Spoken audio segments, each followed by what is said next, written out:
Hey everyone, my name is Dr. Dolores Tarver. I'm a licensed psychologist here in Georgia, and it is time for the TT Time with Dr. Tarver is a wellness-based podcast.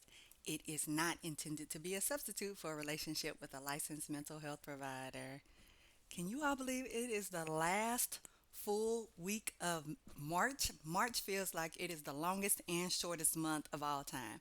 When I tell you we have sprung forward, these allergens are attacking anyone within any close proximity. And we are just moving forward with so many different things. Easter is next month. Some of you may be on spring break right now. Your weather, depending on where you live, I know it's betraying all of us. We just doing the best we can out here. We are in this series of Women's History Month, and so we are highlighting the things that are particular to women. We have talked about transitions, we talked about that brain fog, and today I thought it fitting that we talk about mood changes since I feel like that's what the weather is doing right now. It is having a whole bunch of mood changes. And though mood changes are not unique to women, I do realize that there are a lot of different reasons why we experience them, sometimes more than some other people do. So let's get into it. I can remember so many different examples of being told to get my attitude in check, to address my mood, to go to my room until I was ready to be around other people, to check my eye rolling, to take some bass out of my voice.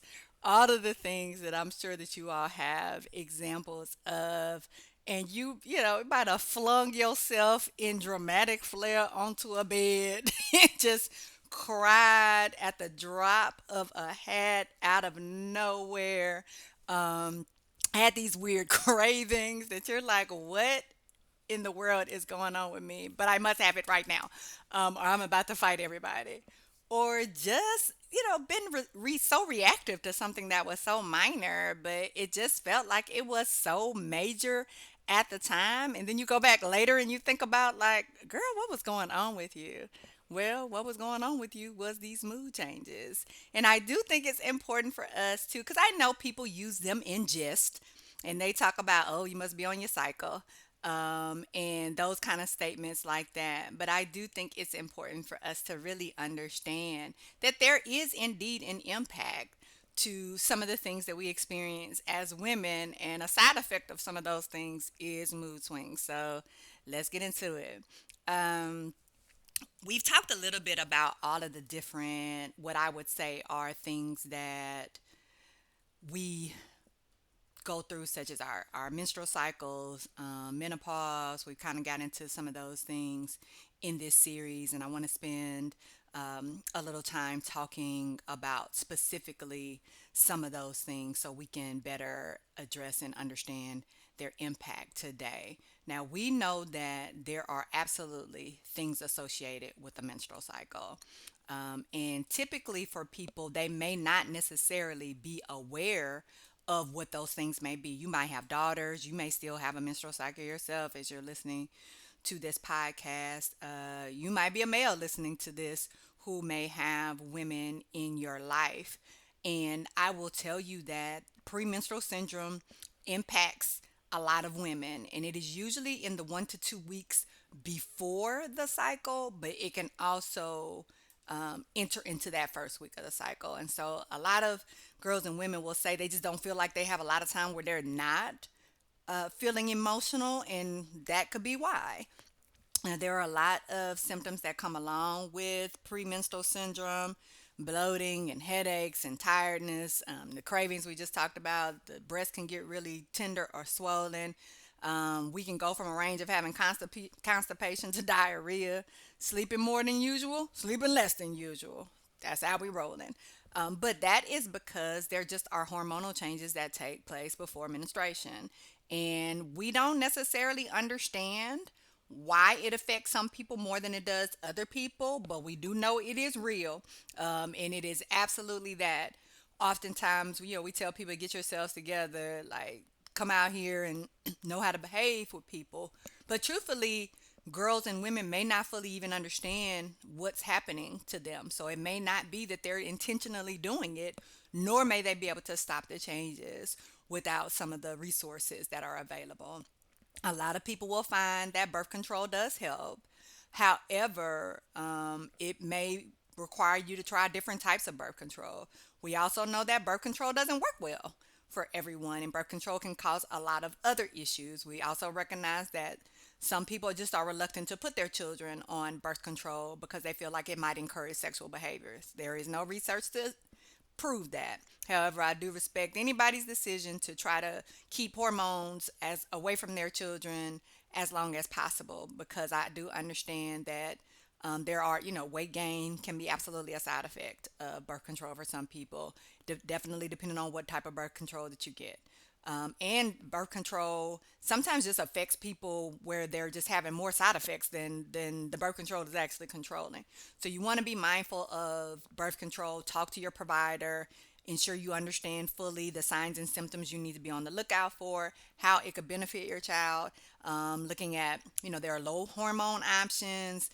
There are also options that don't require them to have to take something daily, because I know that some people just really have a hard time being able to remember to take pills. And so you want to make sure that you're clear about what your risk factors are. If you have high blood pressure, sometimes birth control isn't recommended because it can increase your blood pressure. So things like that you want to be mindful of. However, if you are dealing yourself or have a young person in your life who is dealing with some of the more significant symptoms of premenstrual syndrome, then you definitely are encouraged to talk to a provider about what your options look like. We also have premenstrual dysphoric disorder, PMDD. We referenced that a couple of times, I think, in this series. But we recognize that some people have very, very severe premenstrual premenstrual syndromes. I get tongue tied with all these words. We're gonna work it out though. And so for these people, their irritability is more severe. They've got anxiety. They've got depression potentially that comes along with it, and it can be before the cycle starts in that 1 to 2 weeks, but it also can be once that period begins. Now, often people will notice, and even with premenstrual syndrome, that once the period gets in a couple of days, they start noticing a decrease in those symptoms. But everybody's a little bit different. Some people have more severe symptoms on the front end. Some people, they have them on the back end. And so we're going to talk about why tracking is very important for you.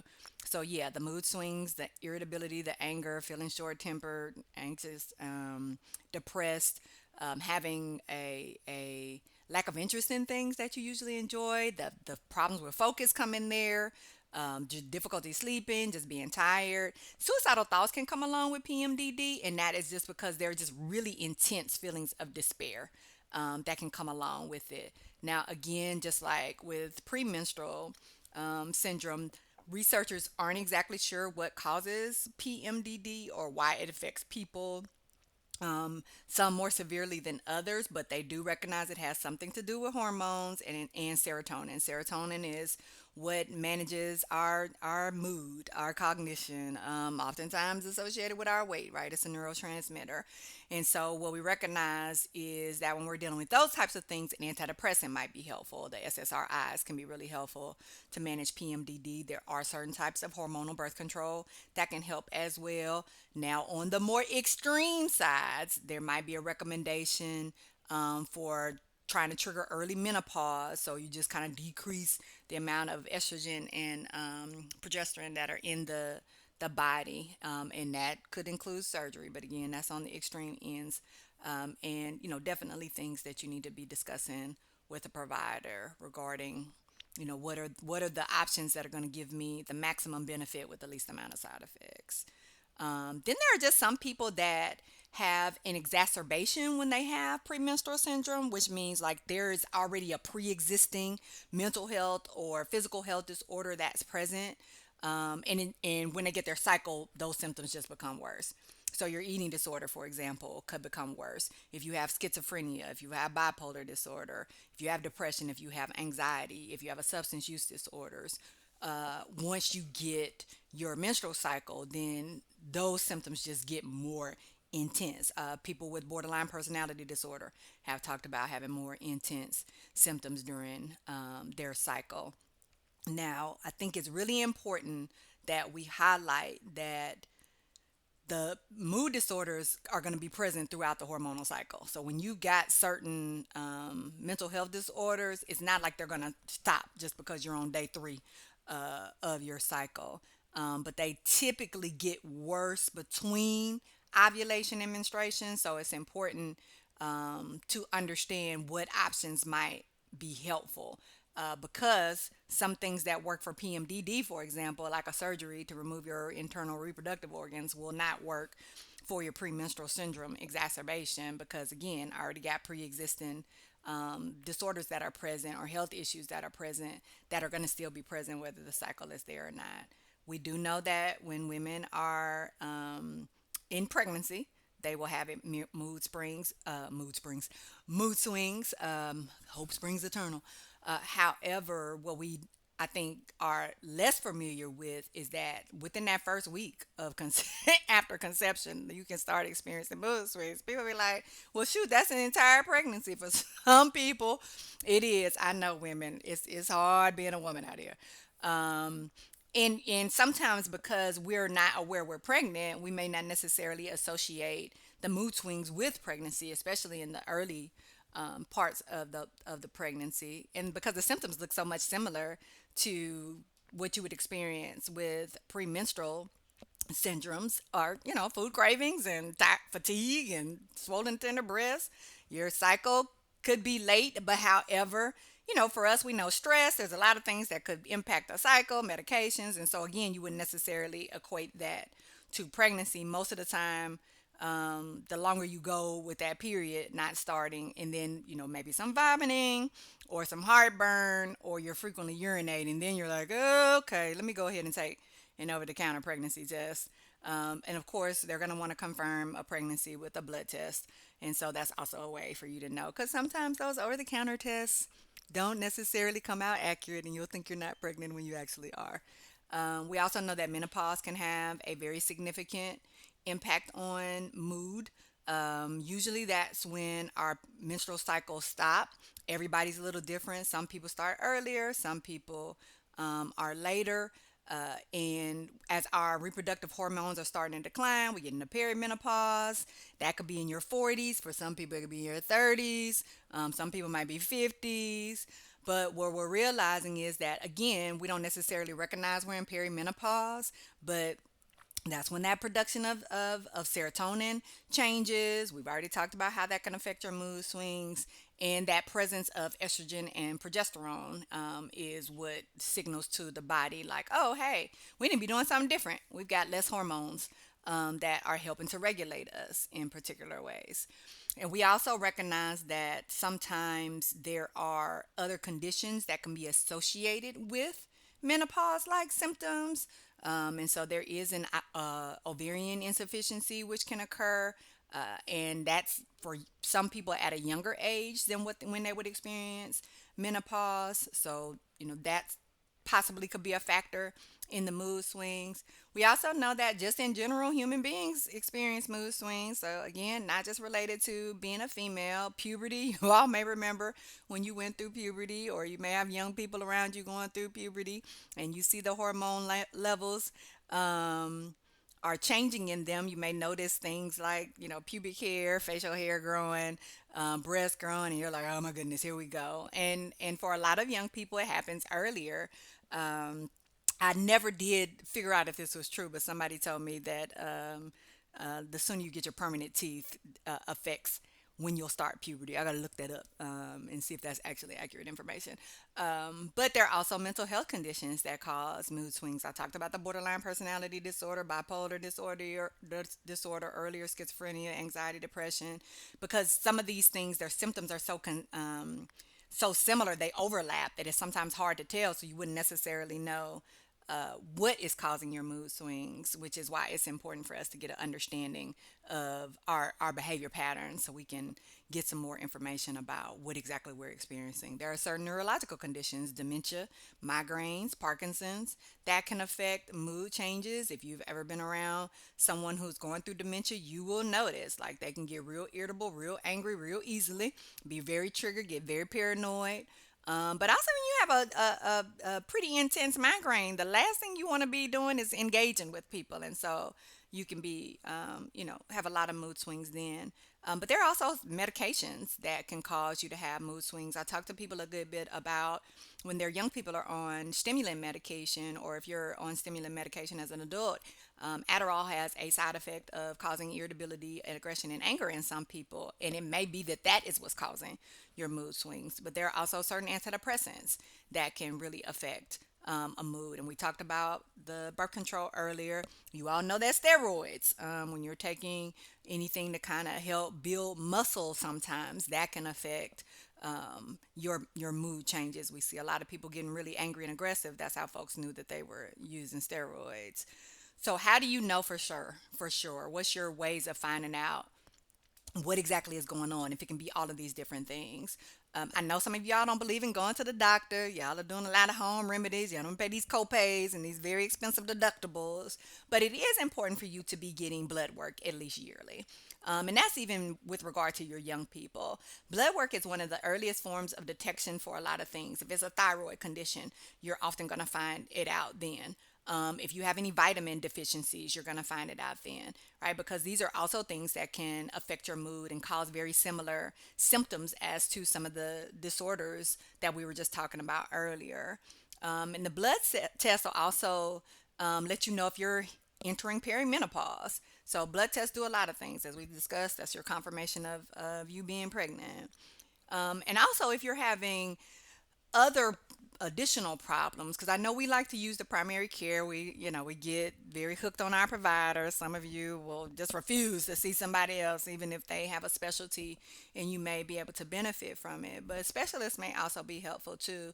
We discussed that in our first episode in this series when we're talking about getting your team together. So you may need to see a neurologist, you may need to see an endocrinologist, you may need to see a mental health provider.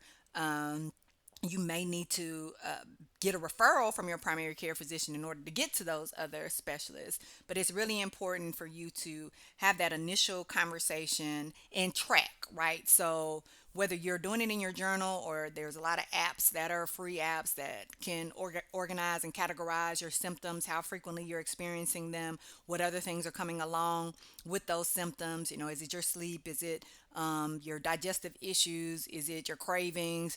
And that'll be able to help give more evidence too. Am I getting headaches associated with it? How frequently is this happening? Is it happening before the cycle, during the cycle, after the cycle, all of the above?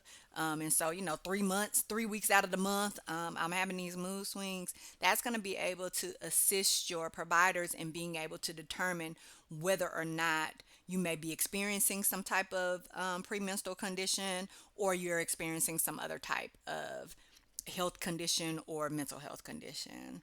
Now, I told you in the beginning of this that we were going to be talking about navigating this. And, let me just take a moment and highlight the brothers, the partners, the co workers who are around women whose cycles have synced. And you all are doing your best to be compassionate and caring people in the lives of the women you love and care about.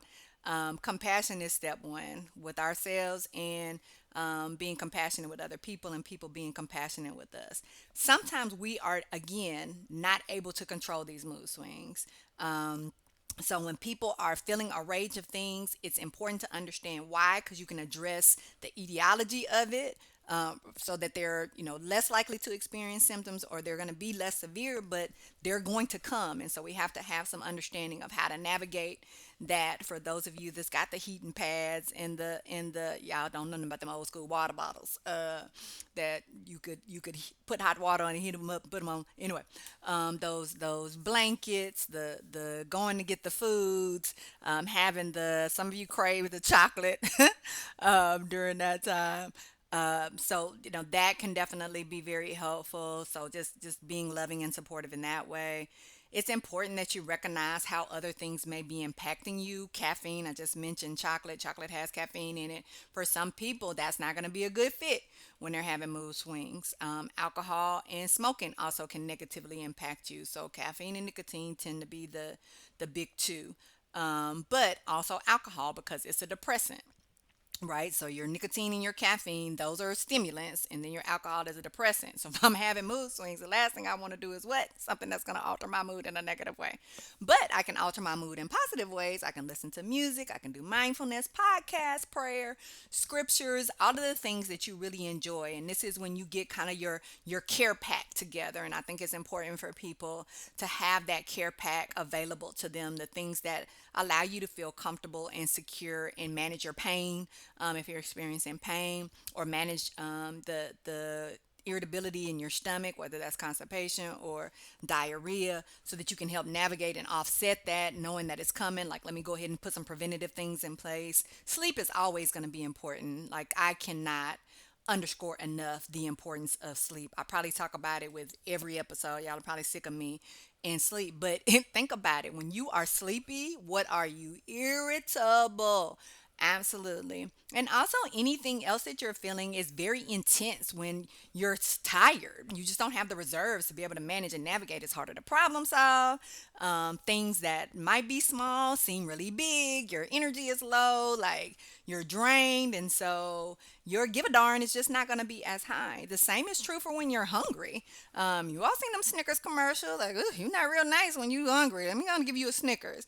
But the reality is that most of the time, if we're dehydrated, if we're hungry, right, if we don't have the fuel that we need, whether that's sleep or food or beverage, then we are going to be more susceptible to mood swings. And so those are some of the behavioral things that we can easily do. I think everybody can benefit from grounding and mindfulness and relaxation kinds of activities, because you need to learn how to control your internal states. And I think a lot of times when we just in general have problems communicating, expressing ourselves, knowing how to calm ourselves down, knowing how to problem solve and deal with conflict, and being able to manage and navigate stress in challenging situations, like everything is going to be harder. So just having those basic kind of skills in you, and they're not basic and they're easy, because they definitely are a lot to try to really be able to consistently implement, because it's our, especially when you're tired and overwhelmed, like the last thing you want to do is anything, right? I don't want to do anything. So doing some of these things, even though they're going to be helpful, can be really, really tough. And so being able to do them when you're not in spaces where you're overwhelmed or experiencing mood swings or tired, insert whatever things there, then they become practice, right? Because whatever we practice becomes our process. Y'all probably tired of me saying that too, but repetition means you're going to stick with it. It is very important that we're active. Like, I know I sit a lot. Most of my appointments are telehealth, and I'm behind this computer. And I've talked about before that sitting is the new smoking. And so a lot of us are having more health problems because we're sitting more of our day. But getting up, 30 minutes of physical activity is what's recommended for the average adult. Kids probably could stand a little bit more physical activity. They're still growing and developing, we're strengthening.